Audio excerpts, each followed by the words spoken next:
Town Bank Mortgage, NMLS number 512138, is an equal housing lender. This podcast is for informational purposes only. And now, the man born with a 5 o'clock shadow and with the NMLS number 2028201. He is a gentleman. He is a scholar.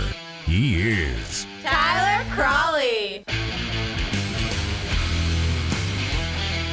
So it's my favorite show, even though we just started this back up, but Fridays will always be my favorite show, regardless of the platform and whatever iteration it is that I'm doing. Fridays will always be the best. So welcome, everyone, to the Friday edition of Wilmington Mortgage. I am the aforementioned host of this podcast, Tyler Cralle, of course, loan officer, Town Bank Mortgage, right here in Wilmington, North Carolina. And as always, talk about what's going on with markets, why rates are moving the way that they are, and we're going to try and do it in 15 minutes or less. Now, which way do you think rates are moving right now? So on Wednesday, rates were down about 3 basis points.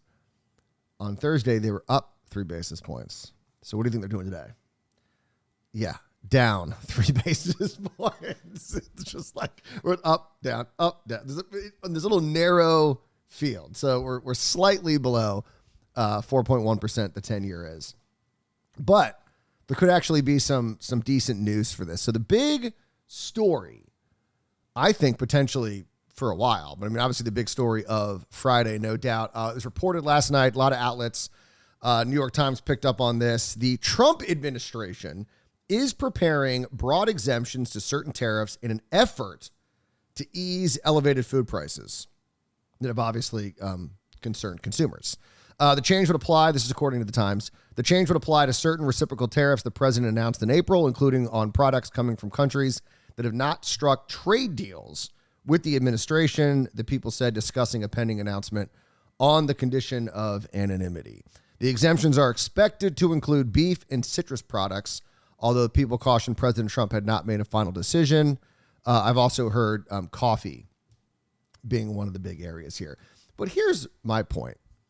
So let's say this happens. We don't know if it's going to happen. It might not happen because of this, how this is getting reported. So it's getting reported. A lot of people are like, yeah, see, duh, tariffs are causing prices to rise.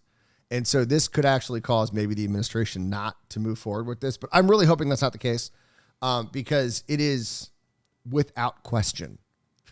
Tariffs are increasing prices. Now, we can debate on exactly how much that is, how much of an impact. I think Jerome Powell has said somewhere around 0.5% is what the actual impact is. So if, inflation is 3%, because of tariffs, we're at 3.5%, something along those lines. We can debate about what that number is, but it's causing it. The fact that this discussion is even being had proves that everyone is aware that tariffs cause price increases. And so it's like, what are we even doing here? I mean, I asked this on Facebook. What are we doing? Like, what is the purpose of all of this? I mean, so last night I was looking at the data because, I mean, Trump did this in April. Now, of course, a lot of the reaction from the markets was ahead of the announcement because it was being telegraphed. We knew exactly what President Trump was going to announce. So everyone knew we were going to see these big tariffs come into play. And so we saw the market sort of react to that. And if you go back and look at the data, so here for example, I got a chart, ISM manufacturing PMI. So if you go and look, I mean, we were on sort of an increase. So Trump wins the election, manufacturing, we see a big jump. And then right before, like, the announcement just plummets. And then just chilling, like right around under 50. And so we've seen no benefit. So my point is that for 6 months, we have seen no increase at all in manufacturing. So there's been no benefit to domestic manufacturing, none at all. And so then what has the result been with regards to prices? And you can easily go and look at this CPI. And we were on, once again, we were a little bit of a rise, and then we were on the decline, and we bottomed, ironically, in April. CPI hit 2.3%. And then since the announcement, since the tariffs, we have now risen to 3%. So it's like, so prices have gone up. We've seen no benefit in manufacturing. And so maybe some people will argue, well, we're going to need more time. And, we need to wait. And it's okay, fine. But the evidence so far is pretty clear that what we have seen is prices have risen and we have not seen a benefit to domestic manufacturing. And so at what point do we just say, okay, this is not going to work? And a lot of people say, well, Tyler, we got to do this for the benefit of the country. I get that. People are dumping products into our markets. And I get all those arguments. So I'm going to go back. 1979, Milton Friedman was asked about this. Here's what he said. If foreign governments want to use their taxpayer money to sell people in the United States goods below cost, why should we complain? Their own taxpayers will complain soon enough, and it will not last for very long. It's kind of like the argument that, we need these antitrust rules and everything because we don't want companies, selling things. You can't sell a product for less than it costs to make for very long. Eventually, you will either run out of your own money, other people's money. You will eventually run out. You cannot do it in perpetuity. You will eventually not be able to do that anymore. And so why not just take advantage of that as the United States? And then eventually prices will rise and we'll go back to it. And that's one of the other problems is that, one of the reasons why I think we haven't seen an increase in manufacturing is because manufacturers, if tariffs are the only thing that's going to make us competitive again, what if the next administration isn't pro-tariff? Are you going to build a factory? Are you going to do all of these things that's going to be highly cost? It's going to be a lot of money. It's very, it's a big capital expenditure.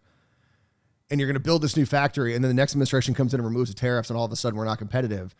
Who's going to do that? And so that's one of the problems with tariffs is that because let's assume that the Supreme Court does rule, which I think they are not, but let's just say the president does have this power. That means that each administration can change these rules. So let's say someone else gets in and goes, you know what, I don't like tariffs, and takes them away. And then all of a sudden you've built this huge factory, put all of this money into it, and then you got to shut it down because all of a sudden we're not competitive. And so, just the fact that we're having this discussion, the fact that people are like, you know what, tariffs are increasing prices. What are we doing?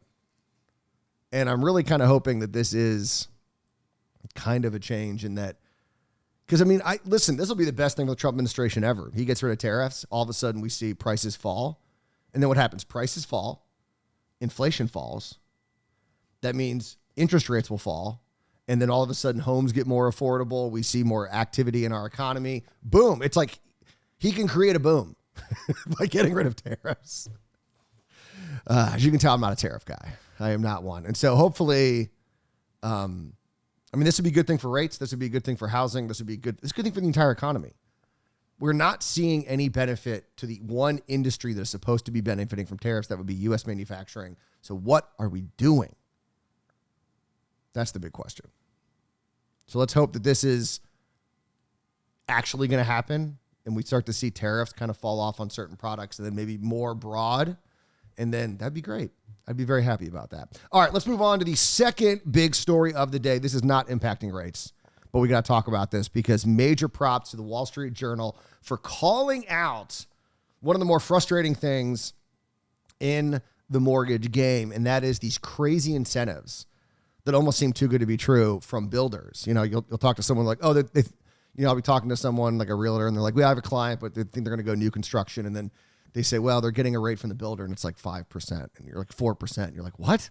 Well, I can't touch that. Rates right now are like 6.25. I can't touch, 4%. I think that's where Mortgage News Daily has rates, like 6.25, somewhere around there. And then you got builders saying we're going to give you 4%. Like, no, I can't touch that.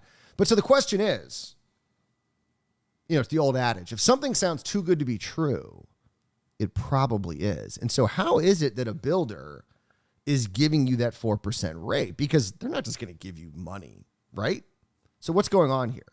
Well, Carol Ryan over at the Wall Street Journal blows everything up and says, here's what's going on.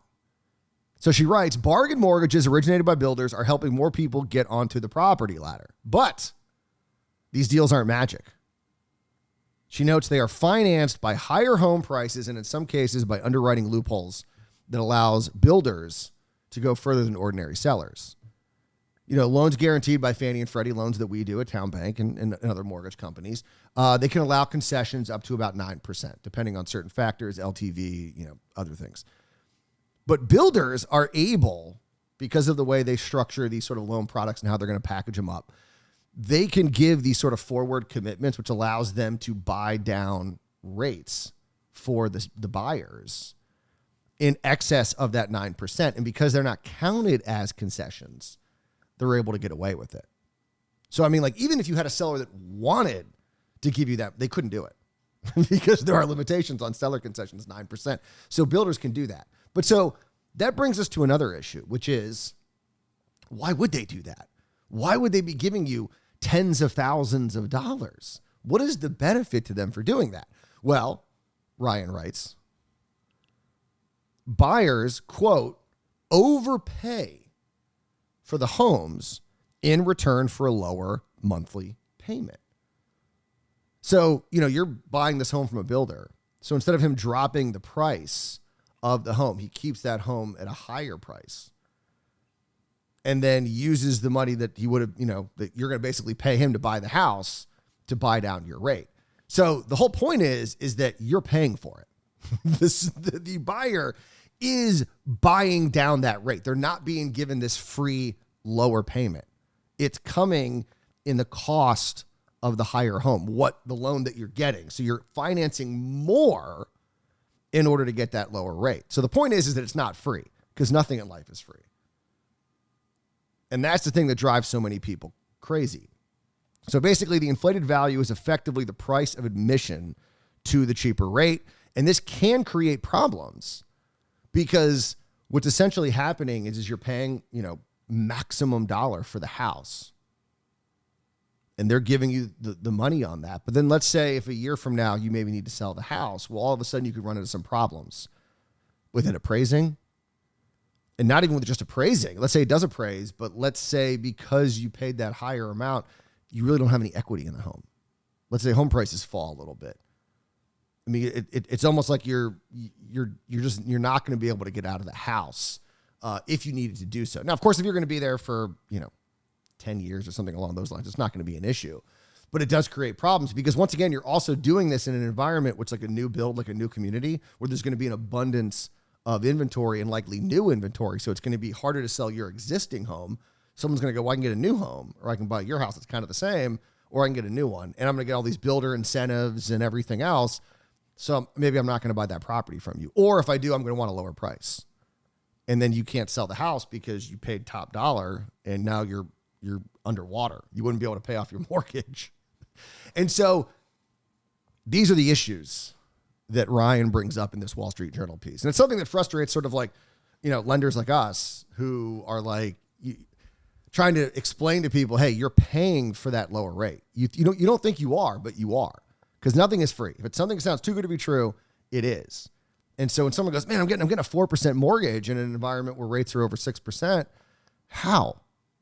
Oh, the builder. Okay, well, the builder's, you're paying for it is the whole point. He's leading you to believe that he's paying for it. The builder is, but you're paying for it in a higher home price.